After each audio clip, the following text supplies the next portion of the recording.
मेरो लाला मेरे सामने होएगो, तेरी गोद में अपनो सर रखूंगी, सर्वांगीण वृंदावन की बाल लीला को स्मरण करूंगी, कैसे चलनो सिखायो, कैसे बोलनो सिखायो, कैसे नृत्य करनो सिखायो, सब स्मरण करके प्राण त्याग दूंगी। संदीपनी विद्यालय में पढ़ने आए, वहां ठाकुर जी का मुंडन हुआ।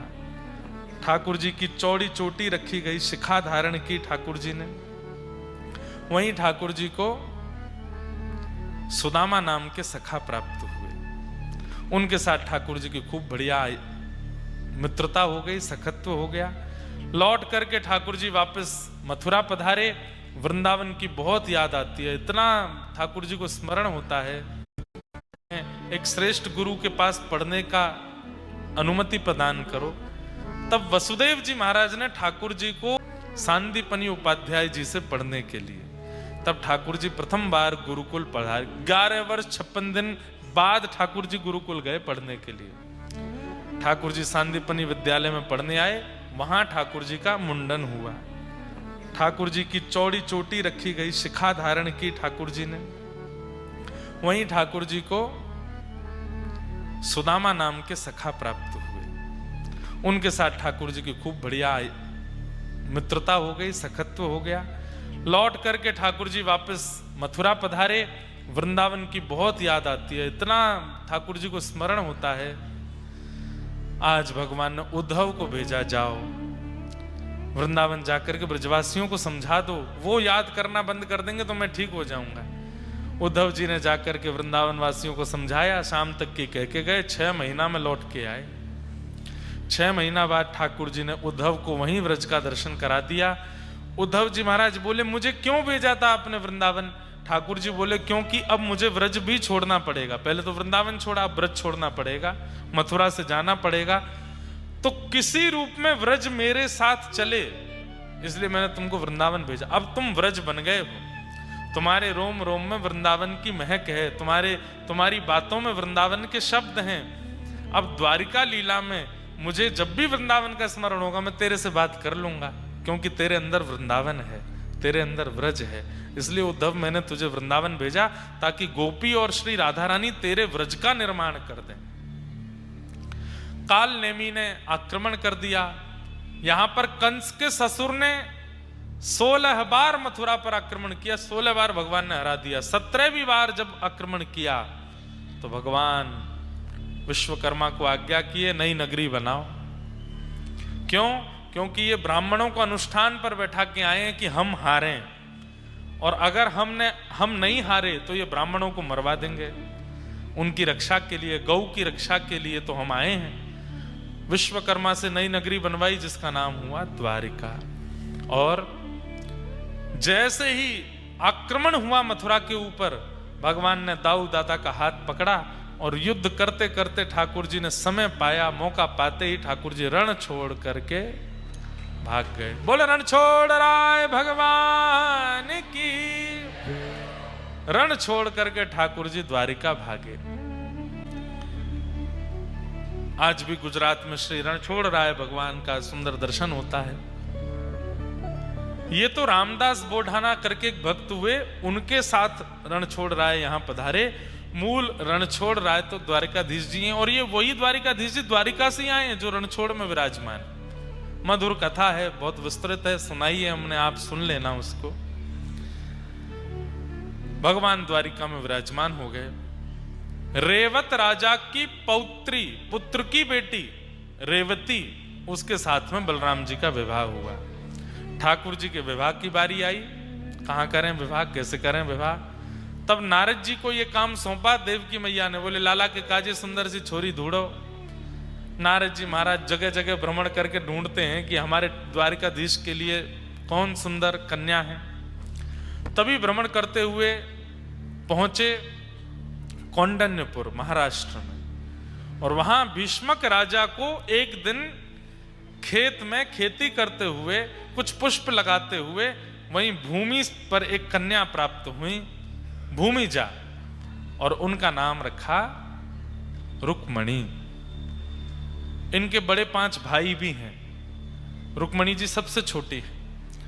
कौंडनपुर के राजा भीष्मक की 5वीं पुत्री श्री रुक्मणी जी बचपन से ही कथा इतनी सुनी कि कथा में चरित्र सुनने वाले ठाकुर जी से इनको अति प्रेम हो गया। ठाकुर जी से विवाह का मन होने लगा। भाभी से जाकर के कहा तो भाभी ने कहा पत्र लिखो, पूछ तो लो ठाकुर जी को तुमसे विवाह करना है कि नहीं। रुक्मणी जी ने भगवान को पत्र लिख करके कहा, श्रुत्वा गुणान् भुवन सुंदर शृण्वतां ते निर्विश्य कर्ण विवरै हरतोंगतापम। चरणों में प्रणाम करते हुए कहा कि मैंने आपके बारे में सुना है, कृपा करके आप मेरा वर्णन कीजिए। कथा बंधुओं कल बहुत रह गई थी, इसलिए हम जल्दी जल्दी सब विषय पूरा कर रहे हैं, आज विश्राम करना है। रुक्मणी जी ने भगवान की स्तुति गाई, पत्र लिखा और पत्र लिख करके एक ब्राह्मण के द्वारा द्वारिका भिजवाया।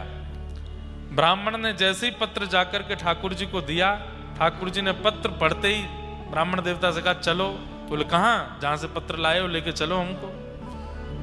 रथ में ठाकुर जी विराजमान हो गए, सारथी लिए नहीं, स्वयं सारथी बन गए और चाबुक देकर के रथ को दौड़ाने लगे। पीछे ब्राह्मण देवता बैठे हैं। एक दिन भी पूरा नहीं लगा और ठाकुर जी द्वारिका से कौंडनपुर आ गए। रुक्मणी जी देवी पूजन के लिए जा रही थीं, तभी ब्राह्मण देवता मिले। रुक्मणी जी ने कहा आप अभी तक पत्र लेकर के नहीं गए? ब्राह्मण देवता बोले हम गए और दुल्हा को लेकर के भी आ गए।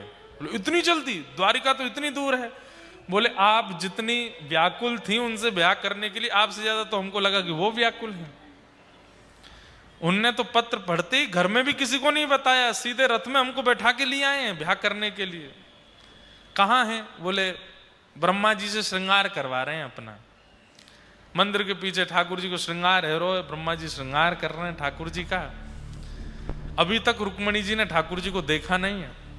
रुक्मणी जी देवी पूजा के लिए गई, प्रणाम करके जैसे ही मंदिर के द्वार पर देखा, आहा मधुर श्री द्वारिकाधीश जी खड़े हैं। कैसी सुंदर झांकी है, कैसा सुंदर स्वरूप है। अनेक सैनिक गए थे रुक्मणी जी की रक्षा में, परंतु द्वारिकाधीश जी ने ऐसी रूप माधुरी, मोहन मंत्र फूंक दे मारी, ऐसा मंत्र फूंका महाराज, सैनिक सब कह रहे हैं इसकी चाल तो देखो कितनी सुंदर है। बोले चाल छोड़, कानन के कुंडल देख कितने बढ़िया हैं। बोले कान के कुंडल देख, हाथ देख, हाथ कितने कोमल हैं। बोले मुझे तो ये लग रहा है सांवला व्यक्ति इतना सुंदर कैसे है। अरे तुमने मुकुट नहीं देखा? अरे आंखन के काजर है तो देख कैसो है।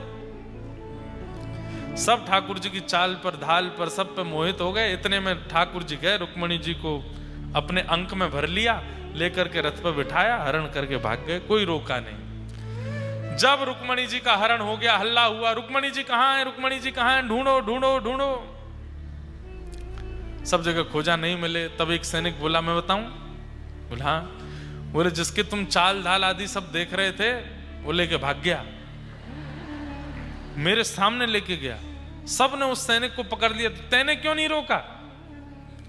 बोले मैं चाह तो रहा था कि मैं रोकूं, पर रुक्मणी जी को जैसे ही उसने गोद में उठाया, दोनों की जोड़ी इतनी बढ़िया लगी, मुझे लगी भाग जान दो, ले जान दो, इतने बढ़िया लग रहे हैं दोनों, उनको ब्याह होने दो।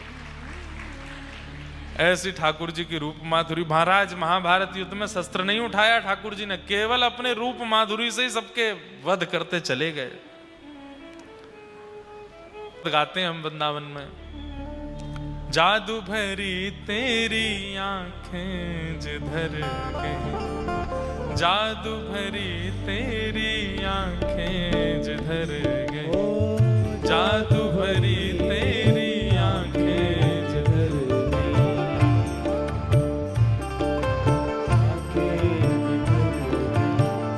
नैनों की कटारी वारी वारी छुई छुई छतियां से उतर गए, नैनों की कटारी वारी वारी छुई छुई छतियां से उतर गई, नैनों की कटारी वारी वारी छुई छुई छतियां से उतर गई, नैनों की कटारी वारी वारी छुई छुई छतियां से उतर गई, जादू भरी तेरी आंखें जिधर गई, जादू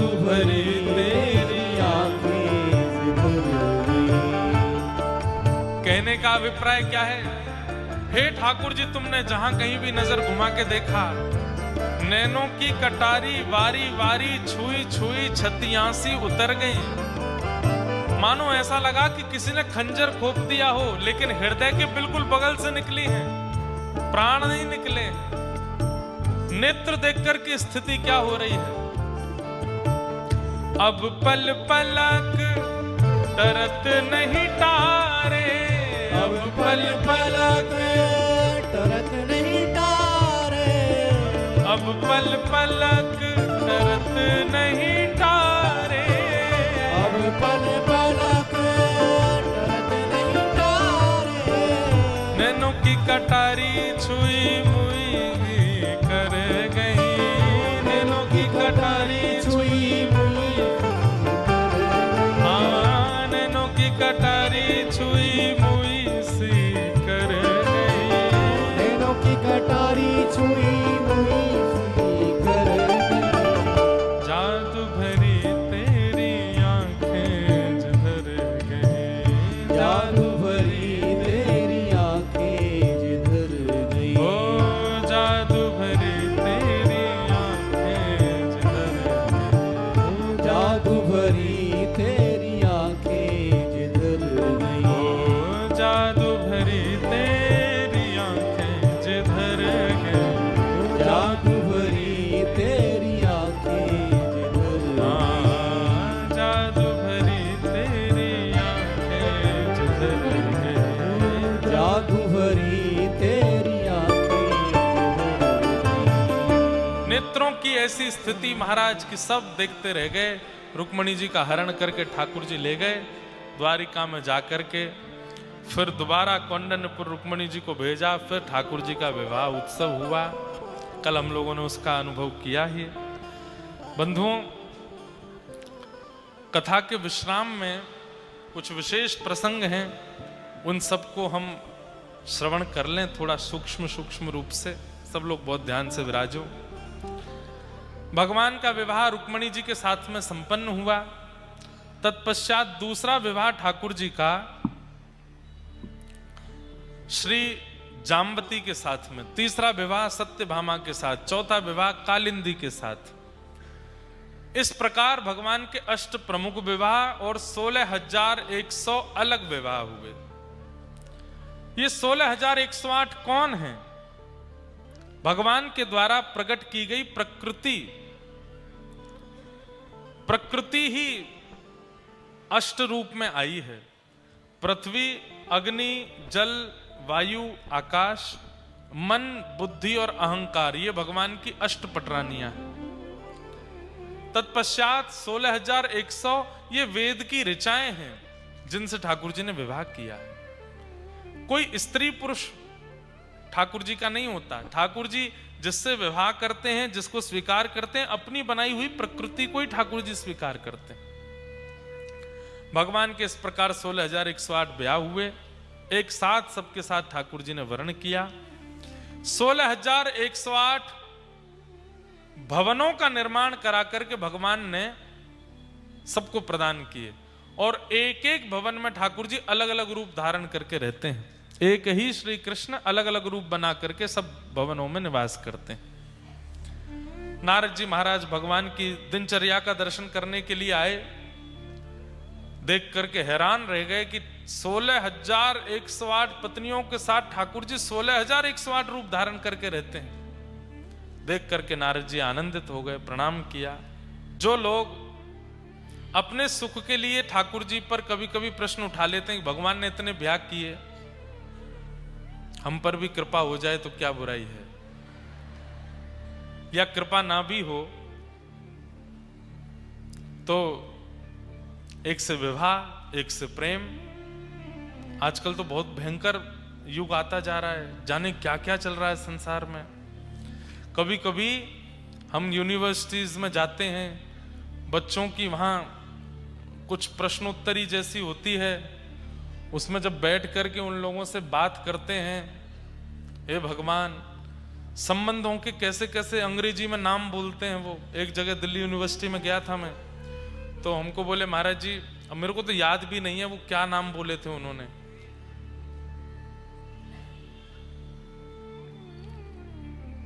पर एक की व्याख्या पता है, नाम नहीं पता मुझे, व्याख्या पता है उसकी। तो मैंने उससे ही पूछा जो प्रश्न पूछ रहा था, मैंने कहा एक बात हो, इसका मतलब क्या होता है?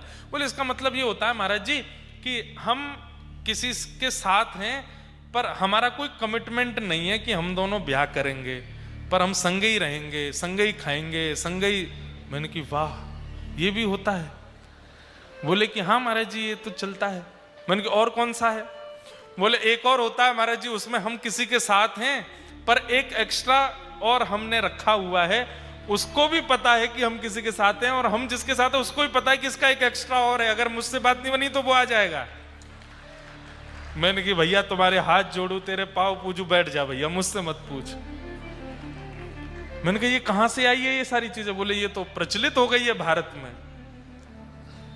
मैंने कहा इसको संबंध मत कहो, इसको सुंदर शब्द संबंध से प्रयोग, इसका संबोधन मत करो। तुम फिर महाराज जी इसको क्या कहें? मैंने कि ये तो जानवरों की स्थिति होती है, जानवर ऐसे होते हैं। मैंने कि उनकी एक पत्नी नहीं होती, एक पति नहीं होता, सब पत्नी है सब पति हैं, ये तो जानवर होते हैं ऐसे, मानव ऐसे थोड़े ही होते हैं। हमारी साइंस में पढ़ाया गया कि हम लोग पहले आदि मानव थे, बंदर थे। आदि मानव शब्द बंदर को नहीं कहते, आदि मानव आदि मतलब प्रथम मानव, आदि मानव के रूप में बंदरों को बताया गया कि वो बंदर थे हम लोग पहले।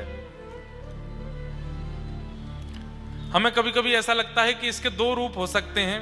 पहला रूप तो श्री हनुमान जी महाराज और उनकी सेना को ही साइंस ने मान लिया होगा कि उन्हीं से हम लोग बनते चले आए, तो शायद वो आदि मानव रहे होंगे।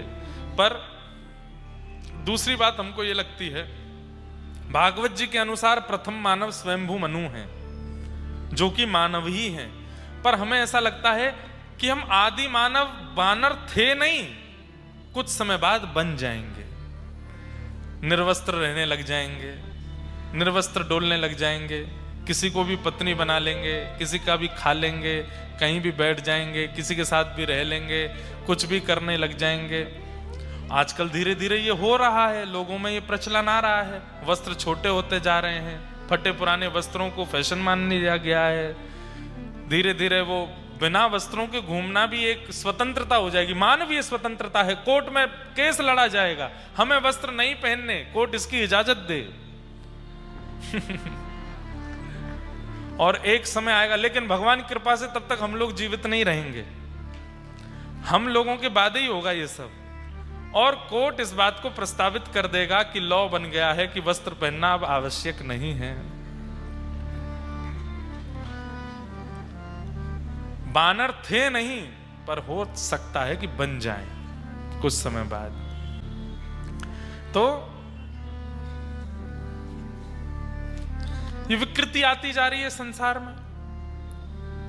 तुम किस विषय में बता रहे थे इस बात को कि लोगों के मन में आता है कि हम ठाकुर जी की तरह विवाह कर लें, इतने संबंध रखें। शर्त है कर लो, संबंध भी बना लो, जितने चाहो कर लो, पर फिर ठाकुर जी ने और जो जो किया वो भी करना पड़ेगा। ठाकुर जी ने और जो जो क्रियाएं करी हैं वो भी आपको धारण करनी पड़ेंगी, तो आपको इसका भी अधिकार है। पहली क्रिया, भगवान 16,108 ब्याह किए, तो 16,108 रूप धारण करके हर पत्नी के साथ अलग अलग रूप में रहते हैं, एक ही समय पे आप भी रहो।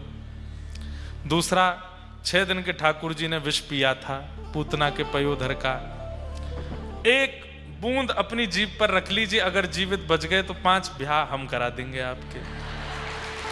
ठाकुर जी ने भी तो पिया है। आप कहोगे नहीं विष वाला नहीं, कोई और करवाओ, लाओ 10 किलो 15-20 किलो का पत्थर ले आओ, एक उंगली पर उठा लो, 7 कोस तो बहुत लंबा हो जाएगा, एक 7 किलो का ही उठा लो तो हम आपके करा देंगे ब्याह।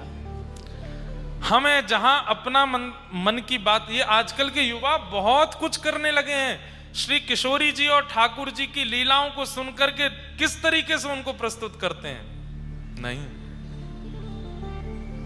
हमारी तो उनसे भी प्रार्थना, राधा गोरी गोरी भजन पर जो लड़का लड़की अपनी वीडियो बनातम का निज प्रेम है, उसके लिए कितना संत ब्रज में भजन करते हैं, तब जाकर के उस प्रेम की सीमा का अनुभव कर पाते हैं। विकृति आ जाती है कई बार समाज में। युवाओं को इसको समझना चाहिए। ऐसा व्यवहार, ऐसा ये स्वरूप अच्छा नहीं है। कर्तुम अकर्तुम अन्यथा कर्तुम समर्थ ईश्वर। राम ने जो किया वो करो, कृष्ण ने जो कहा है वो करो, क्योंकि कृष्ण जो कर रहे हैं वो आप कर नहीं पाओगे। इसलिए ठाकुर जी की लीला अनुकरणीय नहीं है, श्रवणीय है। राम जी की लीला अनुकरणीय है, इसलिए राम जी की लीला का पालन करो। एक पत्नी व्रती थे, आप भी एक पत्नी व्रती रहो। पिता की आज्ञा मानते थे, भैया की आज्ञा मानते थे, शत्रु की प्रति कैसी भावना होनी चाहिए, सब राम जी से सीखो। कृष्ण लीला अनुकरणीय नहीं है, श्रवणीय है। भगवान ने 16,108 ब्याह किए। तत्पश्चात अन्य अन्य कथाएं हुई, नर राजा का उद्धार किया। अंत में भगवान सूर्य ग्रहण के काल पर कुरुक्षेत्र गए यज्ञ करने के लिए द्वारिका वासियों को लेकर। वहीं ठाकुर जी को ब्रजवासी भी मिले और उन ब्रजवासियों से ठाकुर जी का मिलन हुआ। प्रथम दिन मैंने थोड़ा इस विषय का स्पर्श किया था। वहीं किशोरी जी से मिलना हुआ ठाकुर जी का 100 वर्ष बाद। तत्पश्चात भगवान के परम भक्त श्री सुदामा जी की लीला आती है। भगवान के एक सखा हुए जिनका नाम सुदामा प्रचलित है। सखा, मित्र नहीं। कृष्णस्यासीत् सखा कश्चित् ब्राह्मणो ब्रह्मवेत्तमः विरक्तेन्द्रियार्थेषु प्रशान्तात्मा जितेन्द्रियः। श्री सुदामा जी, बहुत ध्यान से सुनिएगा बंधु, आज की कथा का मूल विषय यही है। सुदामा जी महाराज भगवान के बचपन के सखा हैं। ये व्रजलीला में नहीं है, वो श्रीदामा है, वो किशोरी जी के भैया हैं। ये सुदामा है। सुदामा जी सांदीपनी गुरुकुल में मिले हैं ठाकुर जी को और वहां ठाकुर जी के सखा बने हैं। जब वृंदावन की याद आती थी, व्रज की याद आती थी, बहुत व्याकुल होकर के जब व्रज विरह में रोते थे ठाकुर जी, तब सुदामा जी ठाकुर जी को संभालते थे। अरे लाला तू रोवे मत, तू काई को रोवे, तू मोते बात कर ले। ठाकुर जी अपनी सारी बातें सुदामा जी से करते। प्रिया जी कैसे बात करती थी, यशोदा मैया कैसे खिलाती थी, नंद बाबा कैसा व्यवहार करते थे। अपने हृदय की परम वेदना के समय पर ठाकुर जी का सहारा बने श्री सुदामा जी। वर्णन तो ऐसा आता है कि श्री सुदामा जी महाराज जब सांदीपनी गुरुकुल में थे तो ठाकुर जी को प्रसन्न करने के लिए ठाकुर जी से सुने हुए सखाओं के रूप धारण करके आते। सुबल कैसे कपड़े पहनता था, सुदामा जी वैसे कपड़े पहन के आ जाते। श्रीदामा कैसे वस्त्र धारण करता था, वैसे आ जाते। मधुमंगल कैसी बोली बोलता था तो सुदामा जी वैसी बोली बोल करके ठाकुर जी को सुख देते। आज तैयार होकर के आए, बोलने लगे। सुदामा जी बोले, ठाकुर जी बोलते, मोकू तो ऐसा लगी कि मेरो मधुमंगल आगो। ठाकुर जी बिल्कुल, सुदामा जी कोई कमी होने नहीं देते ठाकुर जी को। ठाकुर जी ने उनको अपना परम सखा बना लिया। 3 ही सखा हैं ठाकुर जी के, उद्धव जी, सुदामा जी और अर्जुन। वृंदावन वाले जो हैं वो तो प्राण हैं ठाकुर जी के, पर सखा भगवान के पूरी कृष्ण लीला में 3 ही हैं, उद्धव, सुदामा और अर्जुन। ज्यादा सखा नहीं बनाए ठाकुर जी। आज उन्हीं सुदामा जी की ऐसी स्थिति है, घर में खाने को अन्न नहीं है, पहनने को वस्त्र नहीं है, परिस्थिति अनुकूल नहीं है। पर उस विपरीत परिस्थिति में भी श्री सुदामा जी महाराज ठाकुर जी का स्मरण छोड़ते नहीं। बंधुओं, परिस्थिति के अनुकूल यदि शिकायत होती है, वो भक्ति का स्वरूप नहीं होता। अच्छी परिस्थिति है तो ठाकुर जी बहुत अच्छा किया, और बेकार परिस्थिति है तो ठाकुर जी से शिकायतों पर शिकायतें हो रही हैं, ऐसा नहीं। मुझे बता रहे थे कि यहाँ कोटा में बच्चे जब उनको एंट्रेंस चाहिए होता है तो मंदिर जाते हैं, वहां पर लिख करके आते हैं कि हे भगवान हमारा एंट्रेंस करवा देना, हमारे पेपर पास करा देना, हमारे ये करा देना। अच्छी बात है श्रद्धा रखना, किसी शुभ कार्य से पूर्व ठाकुर जी को प्रणाम करना, बड़ों को प्रणाम करना ठीक है, परंतु आप अपने परिश्रम पर ध्यान दो।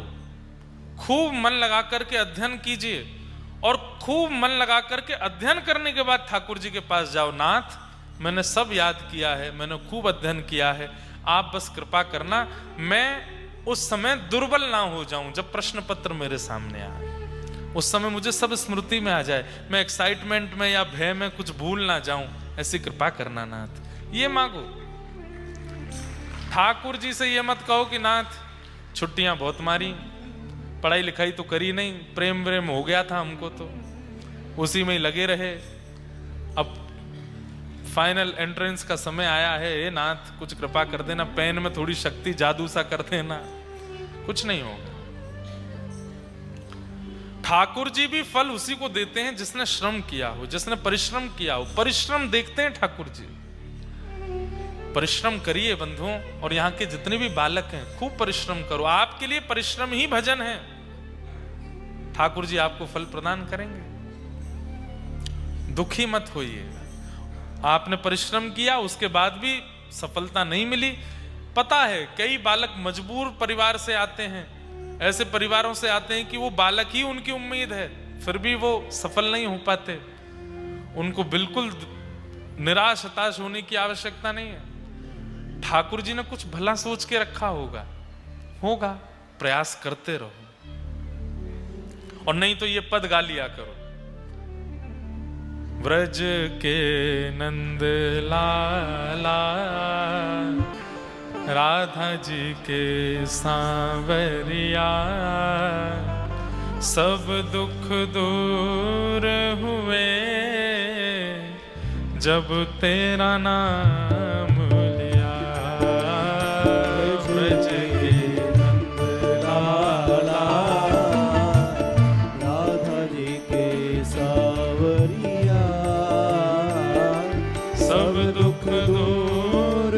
करताल बजा के गाओ, जब तेरा नाम ओ व्रज के नंद लाला राधा जी के सांवरिया, सब दुख दूर हुए जब तेरा नाम लिया। व्रज के राधा जी के सांवरिया, सब दुख दूर हुए जब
अभी अभी याद आया कि एक दिन बीच में कहा था कि हम मीराबाई का थोड़ा प्रसंग सुनाएंगे, पर इस बार तो रह गया।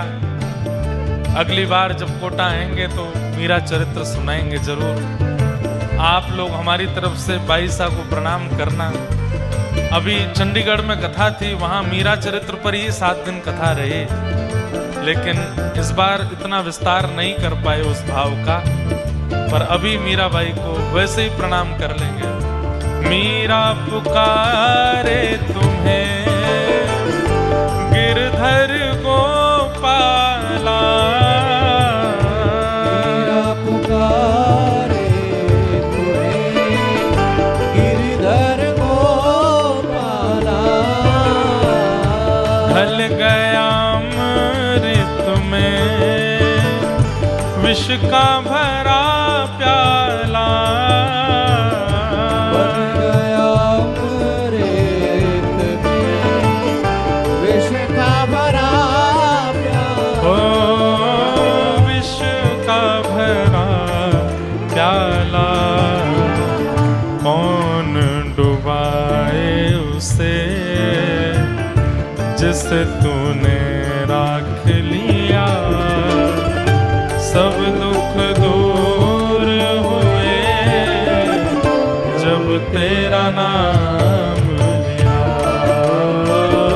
सब दुख दूर हुए जब तेरा नाम। भाव भाव से ओ ब्रज के नंद लाला, राधा जी के सांवरिया, सब दुख दूर हुए जब तेरा नाम लिया, सब दुख दूर हुए जब तेरा नाम। और इस पद की ये पंक्ति मुझे बहुत प्रिय लगती है। देख रहे हो तुम मेरे दुखड़े सारे, देख रहे हो तुम मेरे दुखड़े सारे, देख रहे हो तुम मेरे दुखड़े सारे, देख रहे हो तुम मेरे दुखड़े लेकिन सारे। कितनी अच्छी बात है कि दुखड़े सारे मेरे देख रहे हो, लेकिन बदले में दुख दूर हो ये नहीं मांगा। क्या मांग रहे हैं? मेरे दुख भले ही बने रहें, धन की कमी है, परिवार में कुछ हो रहा है, सब एक तरफ है ठाकुर जी, कोई बात नहीं, वो मैं संभाल लूंगा, लेकिन इसके बदले मुझे क्या चाहिए? कब दर्शन दोगे मेरी आंखों के तारे, कब दर्शन दोगे मेरी आँखों के तारे, ओ मेरी आंखों के तारे, अधर पे मुरली है, कांधे पे कामरिया, सब दुख दूर हुए जब तेरा नाम लिया, सब दुख दूर हुए जब तेरा नाम लिया, ओ सब दुख दूर हुए जब तेरा नाम लिया, सब दुख दूर हुए जब तेरा नाम लिया, ओ ब्रज के नंद लाला, राधा जी के सांवरिया, सब दुख दूर हुए जब तेरा नाम लिया,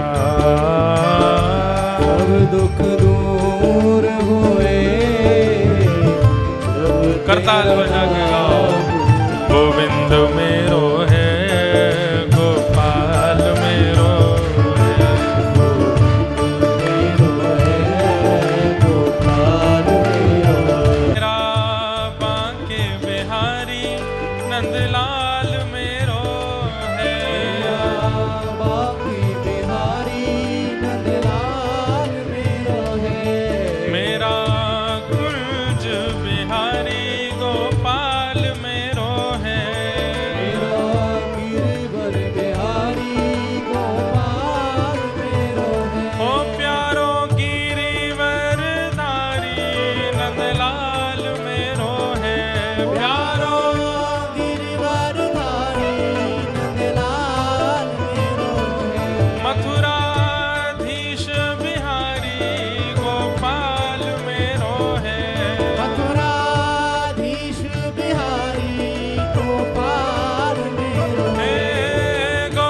जगन्नाथ बिहारी नंदलाल मेरो है।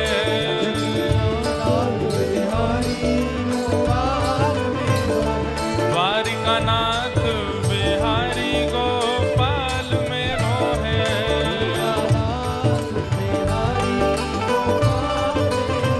ओ बद्रीनाथ बिहारी नंदलाल मेरो है। बद्रीनाथ बिहारी नंदलाल मेरो है। राधा वल्लभ बिहारी नंदलाल मेरो है। राधा वल्लभ बिहारी गोपाल मेरो है। गोविंद मेरो है, गोपाल मेरो है।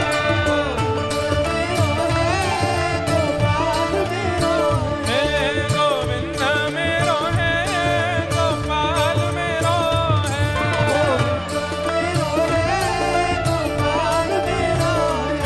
गोविंद मेरो है, गोविंद मेरो है। गोविंद मेरो है, गोविंद मेरो है।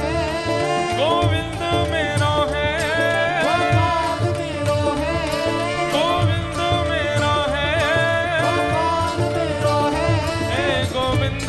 मेरो है, हाँ गोविंद मेरो है। गोपाल मेरो है, गोविंद मेरो है। गोपाल मेरो है, गोविंद मेरो है। गोपाल मेरो है, गोविंद मेरो है।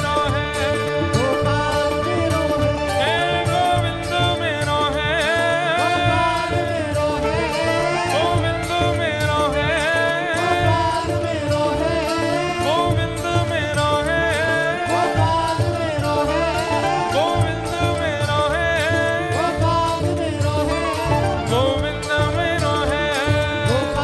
मेरो है, गोविंद मेरो है। गोविंद मेरो है, गोविंद मेरो है। गोविंद मेरो है, हाँ गोविंद मेरो है। गोविंद मेरो है, गोविंद मेरो है। हाँ गोविंद मेरो है, गोविंद मेरो है। गोविंद मेरो है, गोविंद मेरो है। गोविंद मेरो है, गोविंद मेरो है। गोविंद मेरो है, गोविंद मेरो है। गोविंद मेरो है, गोविंद मेरो है। हाँ गोविंद मेरो है, गोविंद मेरो है। गोविंद मेरो है। जय जय श्री राम, जय जय श्री राम, जय जय श्री राम।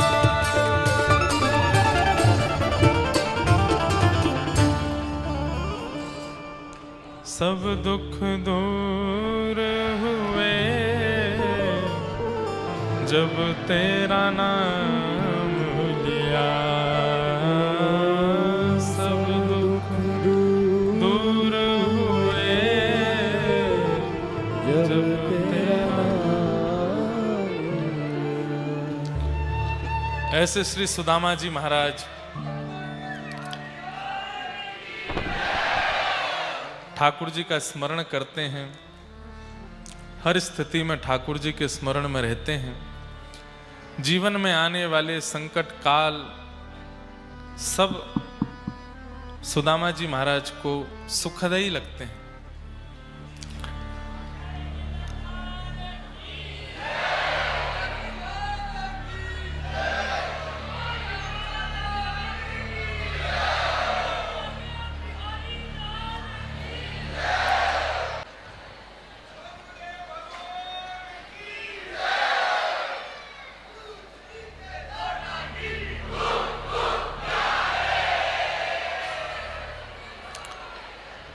अरे कहाँ है ये? क्या बैरागन होंगे? सुना दीजिए। वाह, सुनाएंगे विश्राम में। सुना, बैठ जाओ। विराज जाओ भैया। कोटा वारेन की जय हो। जैसी कचौड़ी है वैसे ही लोग हैं यहाँ के। मधुर मधुर भी हैं, तीखे भी हैं। श्री सुदामा जी महाराज अपने जीवन में अनेक कष्टों का सामना करते हैं, परंतु किसी में भी कष्ट का अनुभव उनको होता नहीं। बंधुओं देखिए, कष्ट मानने पर कष्ट का अनुभव होता है। कई लोगों को कथा में बैठना बहुत सुखद लगता है, इतना आनंद लगता है, कई तो आज इतने व्याकुल हैं कि अब कल से क्या करेंगे हम, हैं? लेकिन कई लोगों को जिनके माता पिता या पति या पत्नी जबरदस्ती लेकर के आए हैं, जिनको उनको यूं ही लग रही है यार कब पूरी हो गई, व्यास जी पूरी नहीं कर रहे हैं कथा, उनके लिए कष्ट है। पर कईयों के लिए ये सुख भी नहीं, परम आनंद है। तो इसका मतलब क्या है? अभी बद्रीनाथ में कथा हुई थी, वो कथा जरूर सुनिएगा YouTube पे जाके। उसमें हमने भागवत जी के भिक्षुक उद्धव कृष्ण संवाद पर कथा की। उसमें ठाकुर जी एक भिक्षुक गीत सुनाते हैं, और भिक्षुक गीत में भिक्षु अपनी स्थिति बताते हुए कहता है कि भाई दुख का कारण ना पति है, ना पत्नी है, ना माता है, ना पिता है, ना बच्चे हैं, ना देवता है, ना कुंडली है, ना नक्षत्र है। बोले क्या है? मन। मन ही कष्ट का कारण है, मन ही दुख का कारण है, मन ही सुख का कारण है। इस मन ने चुन रखा है, यहां मुझे सुख मिलेगा तो वहीं सुख मिलता है, यहां मुझे दुख मिलेगा वहीं दुख मिलता है। परिस्थितियां जीवन में सबके आती हैं, परंतु उन परिस्थितियों को आप कैसे हैंडल करते हो, इस पर आपकी मानवता दिखती है। आज एलन ग्रुप है, इतनी बड़े इंस्टीट्यूट को आप चलाते हैं। ऐसा नहीं है कि संघर्ष पूरे परिवार ने ना किया हो, सब भाइयों ने ना किया हो, आपके पूज्य पिताजी ने ना किया हो, सबने किया। एक समय तो ऐसा आया होगा, अब हमें तो नहीं पता ज्यादा, पर निश्चित है कि उस समय का दर्शन किया होगा कि जब स्थिति ऐसी थी कि अब क्या करें, कैसे संभले सब। पर हर स्थिति से जूझ करके जो व्यक्ति चलता रहता है वही फिर कुछ ना कुछ बन जाता है एक समय पे आके। परिस्थितियों में घबराना नहीं है बस। सुदामा जी के घर में एक दिन भोजन नहीं बनता, दूसरे दिन भोजन नहीं बनता, तीसरे दिन भी भोजन नहीं बनता, तो चौथे दिन जैसे तैसे आलू घर में आते हैं या कुछ चावल आदि आ जाते हैं, तो सब बच्चे नाचने लगते हैं। पत्नी कहती है आज तो हमारा सौभाग्य, आज तो भोजन बनेगा। सुदामा जी कहते हैं अरे सुशीला, पत्नी का नाम, आज एकादशी है, 4 दिन से भोजन बना नहीं था और जिस दिन अन्न आया उस दिन एकादशी आ गई, 5वें दिन फिर भूखे। ऐसे सुदामा जी के घर की स्थिति। बच्चे और पत्नियों को तो कष्ट होता, पर सुदामा जी परम प्रसन्न रहते थे। एक दिन पत्नी बोली हमारे घर में खाने के लिए अन्न नहीं होता, हम लोग इतने भूखे प्यासे रहते हैं, आप इतने प्रसन्न क्यों रहते हो? बोले मैं इसलिए प्रसन्न रहता हूं, शास्त्रों में ऐसा वर्णन है कि जिस दिन व्यक्ति व्रत करता है उस दिन ठाकुर जी उसको याद करते हैं। एकादशी का व्रत करते हैं तो ठाकुर जी याद करते हैं। पर देवी हम कितने भाग्यशाली हैं, दुनिया के लोगों को तो महीना में 2 ही बार एकादशी मिलती है, हमारी तो 15-15 एकादशी होती हैं। 15-15 दिन ठाकुर जी हमको याद करते हैं, इसलिए मैं प्रसन्न रहता हूं। देखिए परिस्थिति दयनीय है, पर परिस्थिति में अगर व्यक्ति पॉजिटिव सोच ले, सकारात्मक सोच ले। अब जैसे सिड्डी से उतरे, लड़खड़ा गया पैर, टूट गया। अब नकारात्मक व्यक्ति क्या सोचेगा? नकारात्मक व्यक्ति सोचेगा किसी की बुरी नजर लगी मुझ पे, मैं जब उतर रहा था वो मुझे घूर रहा था, जरूर किसी ने मुझे गाली दी होगी। भोजन करते करते जीभ कट जाती है तो कहते हैं कोई गाली दे रहा है, ऐसे बोलते हैं। ये सब नकारात्मक बुद्धि वाले लोग सोचते हैं ऐसा। आप यहां से उतर रहे थे, नीचे उतरते समय गिर गए, पैर में लग गई, तो मन में क्या सोचा? ठाकुर जी कह रहे हैं बड़ो डोले डांड आए यहाँ ते माँ, चलने कब आराम कर। या हमारे ठाकुर जी ने पाम तोड़वाए दियो कि आराम कर। जीव कट गई तो ठाकुर जी कह रहे हैं अरे ज्यादा चट्टपने में आ गया हूं मैं। ठाकुर जी कह रहे हैं ने चटोरो कम बन, ने क्या जीप पे लगाम लगाए कर बहुत बोले बहुत खावे। बच्चे बात ना माने, आप जो कहें वो पालन ना करें। ठाकुर जी यूं कह रहे हैं भैया अगर ये बात मानने लगेंगे तो इनमें तेरी ममता है जाएगी। बचपन से इनको ऐसा बना रहा हूं कि तेरी इनमें ममता ही ना बने, तो तेरो इनमें ममत्व ही ना होवे। पत्नी अनुकूल पति अनुकूल हो जाए तो बहुत अच्छा, प्रतिकूल है बिल्कुल जैसे चाहते थे उसके बिल्कुल विपरीत आई है तो भी ठाकुर जी कृपा। जय हो ठाकुर जी, बढ़िया है। आपने ना सुनने वाले पतिदेव ना सुनने वाली पत्नी प्रदान की। क्यों? अगर ये सुन लेते हमारी तो आपका भजन कैसे बनता, आपकी कथा कैसे सुनते। कई लोग तो कथा में इसीलिए आते हैं क्योंकि संसार उनका होता ही नहीं है, संसार उनका बन ही नहीं पा रहा है, तो क्या करें, चलो कुछ नहीं तो कथा ही सुने। हमें हर स्थिति को सकारात्मक रूप से स्वीकार करो। सुदामा जी,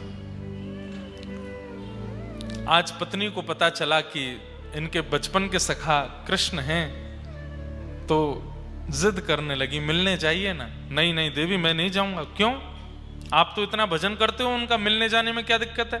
अरे मेरे तन की स्थिति, मेरे वस्त्र, मेरी परिस्थिति देख करके दो बातें हैं। एक तो कृष्ण को कष्ट होगा कि मेरे सखा की कैसी स्थिति हो गई, और दूसरा कहीं मेरी स्थिति देख करके वो ये ना विचार करे कि मैं उससे कुछ मांगने आया हूं। ये दोनों विचार यदि आ गए ना तो जो मेरा कन्हैया को प्रेम है वहां में खटास आ जाएगी।